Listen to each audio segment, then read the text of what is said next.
I want to start with you, Hakeem. What's your initial response when you hear the overwhelming percentages that represent people of color with life-threatening health conditions? To first start off, I failed to mention my in his image fitness business started back in 2009 as a result of what you just spoke of. Just not having the education of how to properly eat, and finding myself having physically deformed into something that I did not like when I looked into the mirror. And so at that moment, I had to make the physical and mental transformation for myself. And I did it in a year's time. I mean, I got the education. I sought after the education.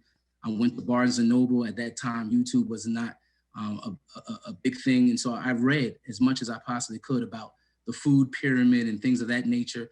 And then as a teacher, I kind of linked what I was learning in the magazines on my own time, but what was being educated in the elementary classes when it comes to the food pyramid and how much servings. You know, if you look at the food pyramid back in the 1980s, there was about, 6 to 11 servings of carbohydrates, which leads to the diabetes that we speak of. Mm-hmm. Only 2 to 3 servings was protein.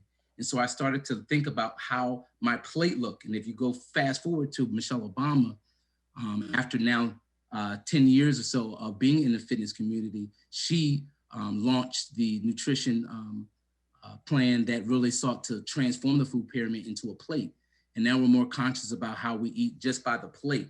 And so when I see the numbers, it just allows me to just dig deeper and really try to change the culture of how we look at food, for how we live and how we treat others at the end of the day. It plays an Mm-hmm. immense role.